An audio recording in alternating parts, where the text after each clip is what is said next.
ಒಂದು ತಿಂಗಳಲ್ಲಿ ಬರೀ ನಮ್ಮ ಚಿಕ್ಕಬಳ್ಳಾಪುರದಲ್ಲಿ ಈ ದಟ್ಟ ಮಂಜಿನಿಂದ 50 ಜನ ತೀರ್ಕೊಂಡಿದ್ದಾರೆ. ಮತ್ತು ಈ ಸಿಗ್ನಲ್ಸ್ ಎಲ್ಲ ಆಕ್ಸಿಡೆಂಟ್ಸಿಂದನೂ ತುಂಬ ಜನ ತೀರ್ಕೊತಾ ಇದ್ದಾರೆ. ನಾನೆಲ್ಲ ಚಿಕ್ಕಬಳ್ಳಾಪುರದವ್ರಿಗೆ ರಿಕ್ವೆಸ್ಟ್ ಮಾಡ್ತೀನಿ, ನಾವೀಗ ಹೆಲ್ಮೆಟ್ ಕಂಪಲ್ಸರಿ ಮಾಡಿದ್ದೀವಿ, ಫಾಲೋ ಮಾಡಿ. ಅರ್ಲಿ ಮಾರ್ನಿಂಗ್ ದಯವಿಟ್ಟು ಈ ಮಂಜಲ್ಲಿ ಟ್ರಾವೆಲ್ ಮಾಡೋಕ್ಕೆ ಹೋಗಬೇಡಿ. ಬರೀ ಚಿಕ್ಕಬಳ್ಳಾಪುರದಲ್ಲೇ ಒಂದು ತಿಂಗಳಲ್ಲಣ್ಣ 50 ಜನ ಈ ದಟ್ಟ ಮಂಜಲ್ಲಿ ಆಕ್ಸಿಡೆಂಟ್ ಮಾಡ್ಕೊಂಡಿದ್ದಾರೆ. ಸೊ ಇದು ರಿಪೀಟ್ ಆಗಬಾರ್ದು. ದಯವಿಟ್ಟು ಎಲ್ರಿಗೂ ರಿಕ್ವೆಸ್ಟ್ ಮಾಡ್ತೀನಿ, ನೀವು ನಿಮ್ಮ ಹಳ್ಳಿಯಲ್ಲೇ ಆಗಲಿ ದಯವಿಟ್ಟು ಹೆಲ್ಮೆಟ್ ಹಾಕಿ. ಆಕ್ಸಿಡೆಂಟ್ಸ್ ಯಾರು ಬೇಕು ಅಂತ ಯಾರು ಹೋಗಿ ಗಾಡಿ ತಗೊಂಡೋಗಿ ಯಾರು ಹೋಗಿ ಗುದ್ಕೊಳ್ಳಲ್ಲ, ಹಂಗಾಗೋಗುತ್ತೆ ಅಷ್ಟೇ. ಬಳಿ ನಮ್ಮ ಅಜ್ವಾರದ SC/ST ಸಮುದಾಯದ 4 ಜನ ಯುವಕರು, ಒಬ್ಬ ಹುಡುಗ ಮೊಬೈಲ್ ಶಾಪಲ್ಲಿ ಕೆಲಸ ಮಾಡ್ತಿದ್ದ, ಇನ್ನೊಂದು 2 ಹುಡುಗರು ಡೆಕೋರೇಷನ್ಗೆ ಹೋಗ್ತಿದ್ರು, ಒಬ್ಬ ಹುಡುಗ ಡಿಮಾರ್ಟಲ್ಲಿ ಕೆಲಸ ಮಾಡ್ತಿದ್ದ. ರಾತ್ರಿ ಸ್ನೇಹಿತರು ಕ್ರಿಸ್ಮಸ್ ಹಬ್ಬಕ್ಕೆ ಹೋಗಿ ಬರೋವಾಗ ಆ ಕಡೆಯಿಂದ ಶಿಡ್ಲಘಟ್ಟ ಕಡೆಯಿಂದ ಟಿಪ್ಪರ್ ತುಂಬ ಫಾಸ್ಟಾಗಿ ಬಂದಿದೆ. ಆ ಟಿಪ್ಪರ್ನ ನಿರ್ಲಕ್ಷ್ಯದಿಂದ 4 ಜನ ಯುವಕರು ಪ್ರಾಣ ಕಳ್ಕೊಂಡಿದ್ದಾರೆ. ಸೊ ಈಗ ಅವ್ರ ಮನೆಗೆ ಹೋಗಿ ಸಾಂತ್ವನ ಹೇಳಲಾಯಿತು. ಈಗ ಪೋಸ್ಟ್ ಮಾರ್ಟಮ್ಗೆ ಹೋಗಿ ಇದು ಮಾಡ್ತಿದ್ದೀನಿ. ಮತ್ತು ಈಗಲೇ ಜಿಲ್ಲಾಧಿಕಾರಿಗಳ ಮನೆಗೆ ಹೋಗಿ ಭೇಟಿ ಮಾಡಿ ಅಜ್ವಾರದ SC ಸಮುದಾಯದವ್ರಿಗೆ ಇಮಿಡಿಯೇಟಾಗಿ, ಈಗ ಸ್ವಲ್ಪ ಸ್ಮಶಾನಕ್ಕೆ ಜಾಗದ ಸಮಸ್ಯೆ ಇದೆ, ಅದು ಇಮಿಡಿಯೇಟಾಗಿ ಆದಷ್ಟು ಬೇಗ ಆರ್ಡರ್ ಮಾಡ್ಸೋಕ್ಕೆ ಈಗ DC ತಹಸೀಲ್ದಾರ್ ಅವ್ರನ್ನ ಕರೆದಿದ್ದೀನಿ. ಈಗ ಅಲ್ಲಿ ಮಾತಾಡಿ ಆದಷ್ಟು ಬೇಗ ಅದು ವ್ಯವಸ್ಥೆ ಮಾಡ್ತೀನಿ. ಮತ್ತು ಕಳೆದ 1 ತಿಂಗಳಲ್ಲಿ ಬರೀ ನಮ್ಮ ಚಿಕ್ಕಬಳ್ಳಾಪುರದಲ್ಲಿ ಈ ದಟ್ಟ ಮಂಜಿನಿಂದ 50 ಜನ ತೀರ್ಕೊಂಡಿದ್ದಾರೆ. ಮತ್ತು ಈ ಸಿಗ್ನಲ್ಸ್ ಎಲ್ಲ ಆಕ್ಸಿಡೆಂಟ್ಸಿಂದನೂ ತುಂಬ ಜನ ತೀರ್ಕೊತಾ ಇದ್ದಾರೆ. ನಾನೆಲ್ಲ ಚಿಕ್ಕಬಳ್ಳಾಪುರದವ್ರಿಗೆ ರಿಕ್ವೆಸ್ಟ್ ಮಾಡ್ತೀನಿ, ನಾವೀಗ ಹೆಲ್ಮೆಟ್ ಕಂಪಲ್ಸರಿ ಮಾಡಿದ್ದೀವಿ, ಫಾಲೋ ಮಾಡಿ. ಅರ್ಲಿ ಮಾರ್ನಿಂಗ್ ದಯವಿಟ್ಟು ಈ ಮಂಜಲ್ಲಿ ಟ್ರಾವೆಲ್ ಮಾಡೋಕ್ಕೆ ಹೋಗಬೇಡಿ. ಬರೀ ಚಿಕ್ಕಬಳ್ಳಾಪುರದಲ್ಲೇ ಒಂದು ತಿಂಗಳಲ್ಲಣ್ಣ 50 ಜನ ಈ ದಟ್ಟ ಮಂಜಲ್ಲಿ ಆಕ್ಸಿಡೆಂಟ್ ಮಾಡ್ಕೊಂಡಿದ್ದಾರೆ.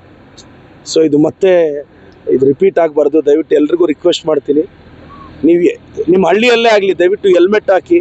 ಆಕ್ಸಿಡೆಂಟ್ಸ್ ಯಾರು ಬೇಕು ಅಂತ ಯಾರು ಹೋಗಿ ಗಾಡಿ ತಗೊಂಡೋಗಿ ಯಾರು ಹೋಗಿ ಗುದ್ಕೊಳ್ಳಲ್ಲ, ಹಂಗಾಗೋಗುತ್ತೆ ಅಷ್ಟೇ.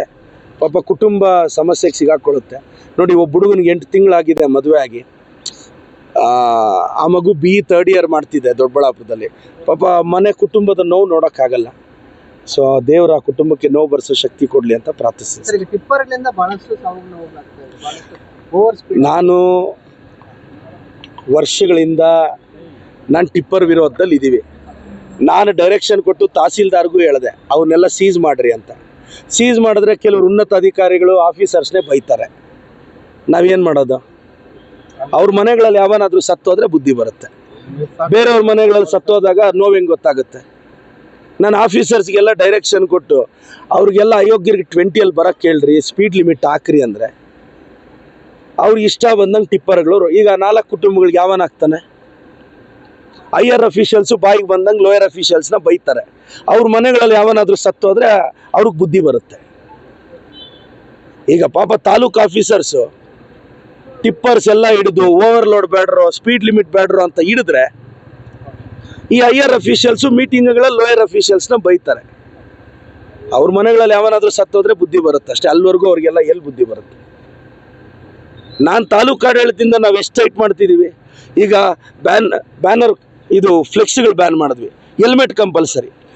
ರಾಜ್ಯದಲ್ಲಿ ಎಲ್ಲೂ ಇಲ್ಲ. ನಾನು ಯಾಕೆ ಹೆಲ್ಮೆಟ್ ಹಾಕಿ ಕಂಪಲ್ಸರಿ ಮಾಡಿಸ್ತಿದ್ದೀನಿ?